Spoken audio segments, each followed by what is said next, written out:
kulanti wacan oo wanaagsan saaxiibayaal ku soo dhawaada barnaamijkeena kulan wareedka raadiyo magan waxaan toddobaadkan uu idinkaga imaanayaa magaalada Muqdisho qodobada aan idinku ku hayo barnaamijkan kulan wareedka waxaa ka mid ah madaxweyne xasan sheekh oo ka shaqeynaya in uu doorkiisa ku aadan nabadeynta dalka Suudaan uu ka qayb noqdo dowladda federaalka oo awaamiir ka soo saartay siyaasiyiinta haysata gaadiidka dowladda kuwaas oo fariin adag loo diray maamulka gobolka Banaadir oo ka warbixiyay isbedelka ka socda magaalada Muqdisho iyo howlgallo lagu baacsanayo kooxda burcadka iyo gaangiska madaxweyne Biixi oo shuruud ku aadan arinta laascanood hordhigay madaxda beesha caalamka oo dhankooda digniin ka soo saaray colaadda laascanood ayaga oo luqad adag kula hadlay madaxweynaha Soomaaliland iyo al-shabaab oo isku khilaafsan ka bixitaanka degmada Ceelbuur xilli ay fooda ku hayaan ciidamada dowladda gacan ku haynta degmadaas kamana marna xubnihii cayaaraha iyo xog sheeko magacaygu waa Saabri Bashiir Maxamed Muqdisho ayaan ka soo hadlayaa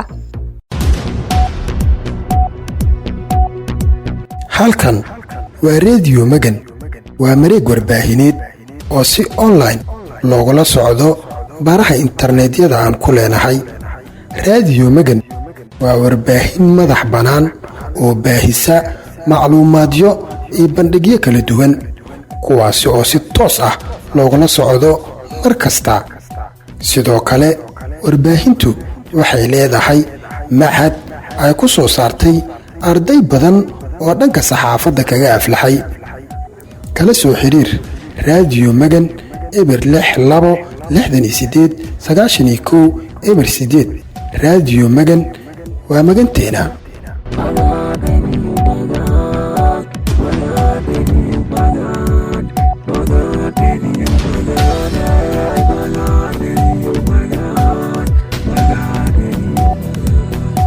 waa hagaag aan u gudbo barnaamijkeena waxaan soo qabanayaa dhanka iyo qodobadii aad maqasheen faahfaahinadooda madaxweyne xasan sheekh oo ka shaqeynaya in uu doorkiisa ku aadan nabadeynta dalka Suudaan uu qayb ka noqdo Cabduqaadir Cabdulaahi ayaa eegaya qodobkan madaxweynaha Soomaaliya Xasan Sheekh Maxamuud ayaa ka dalbaday madaxda dalalka urur goboleedka IGAD inay qaataan muwaafiq adag oo la xiriira dagaalka maalinta afraad ka socda dalka Suudaan xasan oo ka qayb galay wada hadallo degdeg ah oo ay yeesheen madaxda dalalka urur goboleedka IGAD ayaa waxa uu ka sheegay in Soomaaliya ay codkeeda heer gobol iyo heer qaaradeedba ku garab istaagi doonto nabadda midnimada iyo dowladnimada Suudaan shirka IGAD oo ahaa mid madaxdu ay ku yeesheen habka fogaan aragga ayaa waxay madaxdu isku raacday in si degdeg ah loogu diro dalka Suudaan wafdi ka shaqeeya joojinta colaadda ka soo cusboonaatay dalkaas wafdigan ayaa sidoo kale ka shaqeyn doona bilaabidda wada hadallo lagu dhameynayo caqabadaha jira si loo celiyo nabadda iyo xasiloonida dalka Suudaan dagaal sokeey ayaa ka qarxay dalka Suudaan ayada oo madaafiic culus ee labada dhinac isku wadaarsanay Khartoum iyo magaalo kale oo lagu magacaabo Omdurman ku dhawaad 100 qof ayaa la xaqiijiyay in ay ku dhinteen iska hor imaadka culus ee ka socda dalkaas una dhaxay ciidamada Suudaan iyo ciidamada RSF kaas oo ka dhacay caasimadda Suudaan ee Khartoum kuna sii fiday magaalooyin kale oo hor leh dowladda federaalka oo awaamiir ka soo saartay siyaasiyiinta haysata gaadiidka dowladda kuwaas oo fariin adag loo diray sida uu ku faahfaahinayo wariye Yuusuf Salaad dowladda federaalka Soomaaliya ayaa digniinka dambeys ka soo saartay gaadiidka dowladda ee weli ku maqan gacanta madaxda dowladda iyo siyaasiyiin kale xafiiska handhowrka guud ee qaranka ayaa soo saaray warqad wargelin ah oo ku faraya in madaxda iyo siyaasiyiinta ilaa iyo hadda dib isaga soo celin gaadiidka ee ku maqan ay si degdeg ah ugu wareejiyaan hay'adaha dowladda ee asal ahaan leh gaadiidkaas handhowrka ayaa waxa uu sheegay in maanta ay ku eg tahay muddadii loo qabtay in mas'uuliyiinta iyo siyaasiyiinta kale ee weli ku maqan yihiin gaadiidka dowladda inay ku soo celiyaan wixii intaas ka dambeeyay ay ka qaadi doonaan tallaabo sharciga waafaqsan sidoo kale waxa uu xafiiska handhowrka guud u mahadceliyay madaxda iyo siyaasiyiinta dib isaga soo celisay gaadiidka dowladda ee ay gacanta ku hayeen iyaga oo fulinaya wargelintii hore ee uga soo baxday xafiiska ee ku saabsaneed dib u soo celinta iyo diiwaangelinta gaadiidka dowladda. xafiiska hantidhowrka guud ee qaranka ayaa 6 Maarso soo saaray awaamiir uu hay-adaha dowladda federaalka ku farayo in ay diiwaangeliyaan hantida dowladda ee gacantooda ku jirta muddo 30 cisho gudahooda ah. maamulka gobolka Banaadir oo ka warbixinaya isbedelka ka socda magaalada Muqdisho iyo howlgallada lagu baacsanayo kooxda burcadka iyo gaangiska, Cabdiqani Ismaaciil Cawad ayaa qodobkaasi dhameystiraya. gudoomiye ku-xigeenka amniga iyo siyaasadda maamulka gobolka Banaadir Maxamed Axmed Diiriye Yabo oo la hadlayay warbaahinta ayaa ka warbixiyay xaaladda ammaan ee magaalada Muqdisho iyo howlgallada ay wadaan ciidamada dowladda federaalka ee Soomaaliya. Yabo ayaa bogaadiyay howlgallada haatan ka socda caasimadda, wuxuuna tilmaamay inay keeneen isbedel weyn oo muuqda. sidoo kale waxa uu tilmaamay in loo baahan yahay in la kordhiyo howlgalladaasi si caasimadda Muqdisho looga dhigo goob ka caagan falalka amni darrada. waxaa sidoo kale uu dhiirigeliyay ciidamada ammaanka inay laban shaqada adag ay hayaan isla markaana ay u turaan shacabka. magaalada Muqdisho ayaa waxa haatan ka socda howlgallo culus oo lagu sugayo amniga, kuwaasi oo ay sameynayaan ciidamada ammaanka oo fulinaya qorshaha dowladda. isbedelkan ayaa yimid kadib markii ciidamo boolis military ah oo lagu soo tababaray dalka Uganda lagu wareejiyay inta badan baraha kaantaroolada ee ku yaala caasimadda. si kastaba ha ahaatee ujeedada ayaa sidii looga hortagi lahaa weerarada al-shabaab, sidoo kalena loo soo afjari lahaa kooxaha burcadda iyo ciyaal weerarada dhibaatada ka geysta xaafadaha caasimadda Muqdisho. waa tahay markaan waxaan soo qabanayaa xubintii ciyaaraha waxaana la diyaaraa wariye Cabdirashiid Rashka.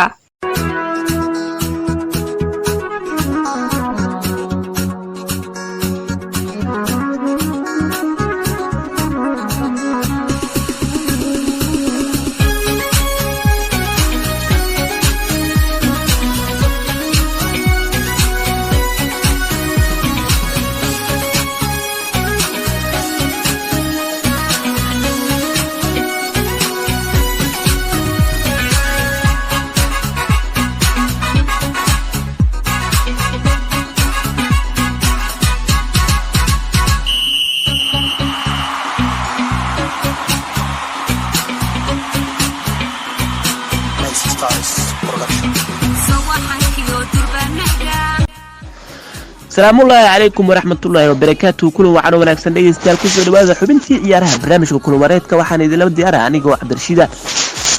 أنكم بلاونا يقول ريال مدريد أيها كان حضر قرصورها الله مقعبا إنه هذه كلن كان لقطة لبعض وريجز دمات كالشامبيون ليجا أيها جلسي كوبوقنا ستافون بريجا جلسي أيها سلاسل مانتا قابلة ريال مدريد قوح بريمير ليجا أيها شقاء دقيق أطلع ما دام أي تهي إني فرقي لبعض قول كسو لابطو kooxda macallin Frank Lampard ayaa imaanaysa kulankan iyadoo uusan wali macallinkaasi wax guul ah la gaarin xilli inta lagu gudo jiray 2022 ilaa 2023 ka dhiman si ku meel gaar ah loogu dhiibay shaqada kooxda. si kastaba walow Real Madrid ay tahay kooxda ugu cadcad inay wareega afardhamaadka tartanka u gudubto, haddana waxay ka naxeen go'aanka ay xiriirka kubadda cagta Yurub UEFA ku magacaawday garsooraha reer Talyaani ee Daniel Orsato. dhinaca kalena kooxda kubadda cagta Liverpool ayaa marti ku noqon doonta Ellen Road oo ay ku booqanayso Leeds United. caawa waxayna raadinaysaa guul kadib 5 ciyaarood oo xiriir ah oo dhammaan tartamada ah oo aanay guuleysanin.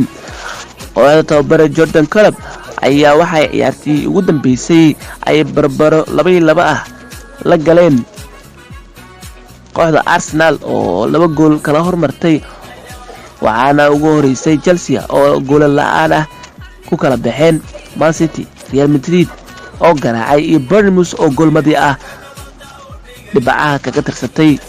ugu dambeyntii tababaraha kooxda Bayern Munich Thomas Tuchel ayaa ka hadlay hadiiba weeryahanka kooxdiisa Sadio Mane ganaax kooxdu dhawaan saartay ku seegay kulanka Champions League ee Arbacada ee Manchester City. Mane ayaa lagu ganaaxay dhawaan inuu feeray oo la dagaalamay xidiga ay isku kooxda yihiin ee Leroy Sané isagoo nabar muuqda ka gaarsiiyay dibinta sare. Mane ayaa Bavarianka ku ganaaxday dhaqaale iyo waliba inuusan kooxda ka qayb ahayn kulanka Bundesliga ee toddobaadkan. Tuchel ayaa saxaafadda la hadlay ka hor kulanka City ayaa xaqiijiyay in Mane diyaar u yahay isla markaana la xaliyay dhibkii dhacay.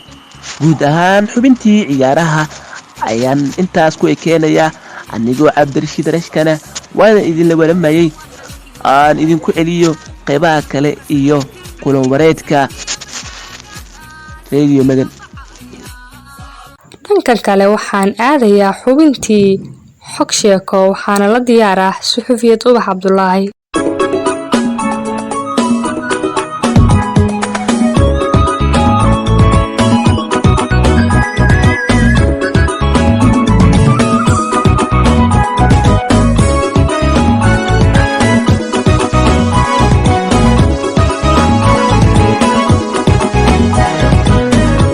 kusoo dhawaada xubin xog sheeko ee barnaamijka kulan wareed. waxaan maanta kusoo qaadanaynaa sheeko ciwaankeedu tahay gobonimo.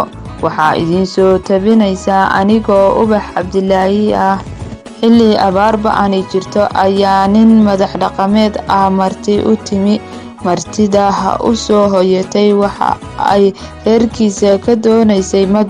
ninku xoola ma laha hal irmaan oo uu caruurta u maalo mooye, waana uu ugu ugaarsi tegi jiray. markii uu martida arkay ayuu hashii qura ee ahayd ay lahaayeen u gowracay. xaaskiisii oo yaaban ayaa ku tiri, war miyaad waalatay? hashii keliya ee ahayd ay caruurta u maali jirnay maxaad u gowracday? waxa uu ugu jawaabay, halka danteenu ku jirto gobonimo kuma jirto. xubintii xog sheeko waa iga intaas aan idinku celiye kulan wareedka iyo qaybaha haray.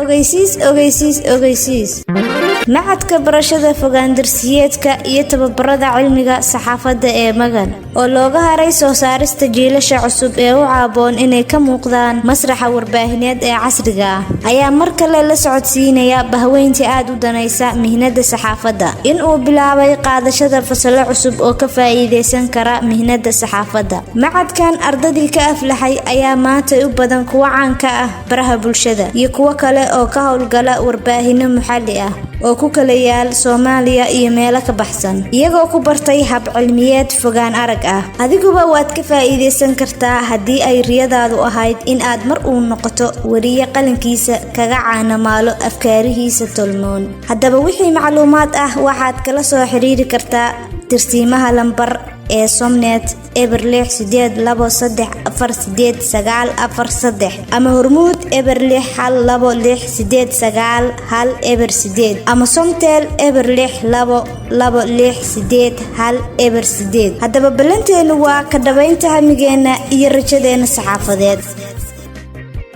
waa tahay waxaan markaan u laabanayaa dhankii qodobadii inoo harsanaa. madaxweyne Biixi oo shuruud ku aadan arrinta laasacanood hordhigay madaxda beesha caalamka. Farxaan Cumar Xasan qodobkaasi faahfaahinaya.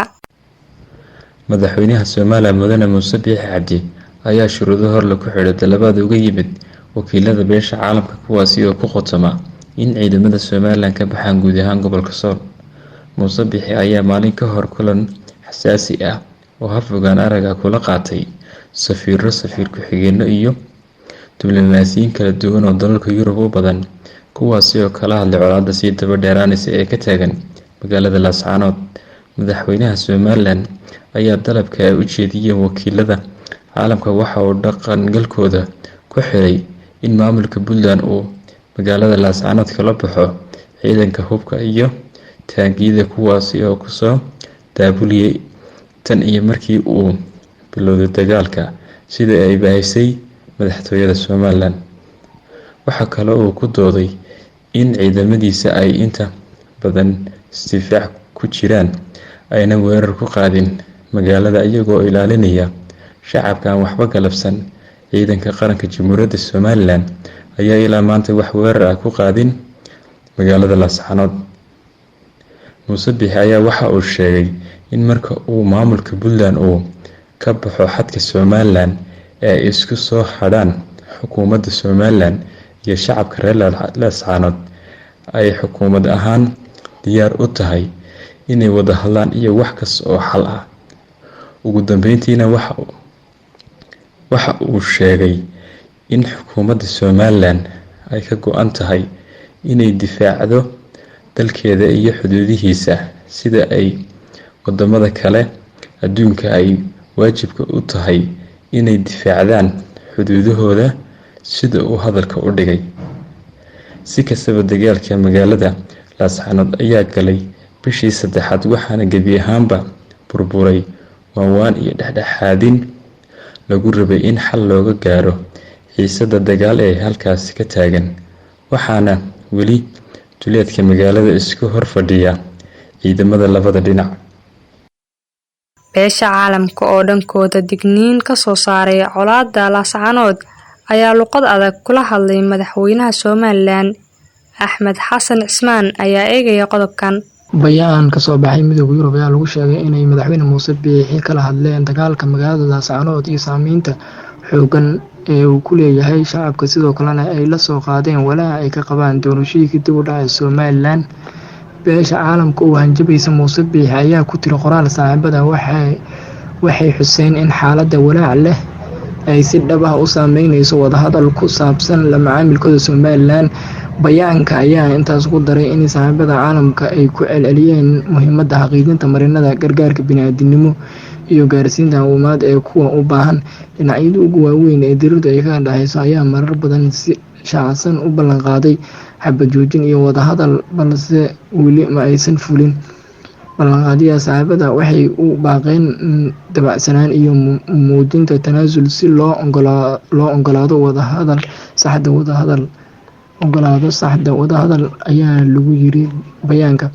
waxay saaxiibada caalamku sheegeen in gacan ka geysanayaan helidda marino ku wajahan nabad la joogteyn karo oo ay ku jirto inay gacan ka geysanayaan fududeynta wadahadalada. dhinacyada kale ee saaxiibada caalamka ayaa sheegay inay madaxweyne Muuse Biixi kala hadleen muhiimadda horumar degdeg oo laga sameeyo doorashooyinka Somaliland. ugu dambeyn, saaxiibada caalamka ayaa sheegay inay niyad jabsan yihiin in madaxweyne Muuse Biixi aanu ballan qaadin la soo saaro ciidamada Somaliland ee fadhigoodu yahay hareeraha Laascaanood. ugu dambeyntii, Al-shabaab oo isku khilaafsan ka bixitaanka degmada Ceelbuur xilli ay fooda ku hayaan ciidamada dowladda gacan ku haynta degmadaas. isla wariye Ubax Cabdulaahi ayaa qodobkani la diyaaraa. dhaqaaqyo ciidan ayaa ka bilaabmay gobolka Galgaduud ee bartamaha Soomaaliya. ciidanka dowladda federaalka ayaa Al-shabaab ka saaray deegaano hor leh oo ka tirsan gobolka Galgaduud. bartilmaameedka ugu weyn ee ciidanka dowladda waa qabsashada degmada Ceelbuur oo xubinta ugu weyn ee Al-shabaab ku xilligan ku leeyihiin gobolka dhexe ee Soomaaliya. deegaanka caanka ah ee Budbud iyo tuulooyin kale ayaa laga saaray gacanta kooxda maalmihii lasoo dhaafay, laakiin gulufkan ciwaanka ugu weyn waa Ceelbuur. Al-shabaab waxaa la sheegay in ay isku urursatay Ceelbuur, waxaana kooxda u bilaabmay dood ku saabsan in Ceelbuur ku dagaalamaan iyo in ay ka baxaan. wararka gudaha Al-shabaab laga soo dusiyay waxa ay sheegayaan in xubnaha deegaanada kale kasoo jeeda qaar ku doodayaan in Ceelbuur lagu dagaalamo, halka kuwa deegaankaasi kasoo jeeda ay xoogagooda qabaan in laga baneeyo magaalada oo xeelad kale laga fakaro. kooxda Al-shabaab ayaa halkan ka talinaysay 10kii sano ee u dambeeyay.